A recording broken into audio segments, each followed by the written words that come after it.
नमस्कार मित्रांनो, विधिरथ सरदार माझ्या या यूट्यूब चॅनलमध्ये आपलं हार्दिक स्वागत आहे. मित्रांनो, तुम्हाला माहीत आहे की माननीय सुप्रीम कोर्टाने एक असा निकाल जाहीर केलेला आहे की ज्यामुळे सर्व शिक्षक वृंद सध्या खूप टेन्शनमध्ये आहे. कारण जे शिक्षक जवळपास आपल्या महाराष्ट्रामध्ये जवळपास 50 लाख असे शिक्षक आहे की ज्यांची TET पास नाही आहे आणि ते सध्या एवढ्या टेन्शनमध्ये आहे की त्यांना रात्री झोप पण लागेना. कारण सुप्रीम कोर्टानं सरळ सांगितलं आहे की जर तुम्ही 1 सप्टेंबर 2027पर्यंत जर ही एक्झाम पास झाली नाही तर तो तुमच्या सर्व्हिसचा किंवा तुमच्या सेवेचा शेवटचा दिवस असेल.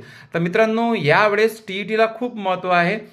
म्हणजे त्याचं कारण असं आहे की तुम्हाला मी आताच सांगितलेलं आहे. आणि सर्वात महत्त्वाची गोष्ट म्हणजे मित्रांनो, जे व्यक्ती म्हणजे जे शिक्षक लोक 53 वर्षाचे आहे, ज्यांना आता 5 वर्ष निवृत्तीसाठी राहिलेलं आहे, त्यांना यातून सुटका देण्यात आली आहे.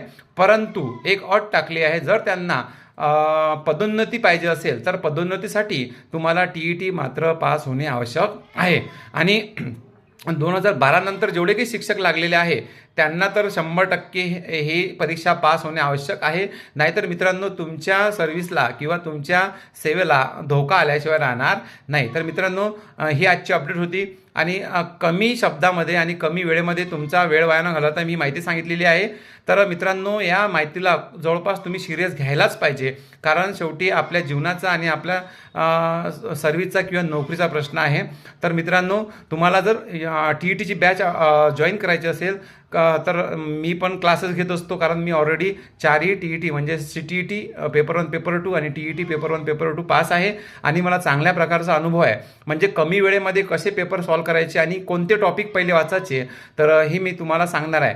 तर मित्रांनो, तुम्हाला माहीत आहे की किती वाचल्यापेक्षा काय वाचायचं आणि कसं वाचायचं हे ज्याला माहीत आहे तेच परीक्षा क्रॅक करतात आणि ज्याला हा अनुभव असतो ते लवकर सांगतात.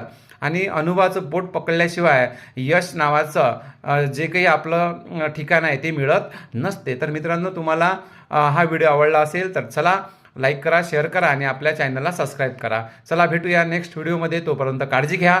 जय हिंद, जय भारत.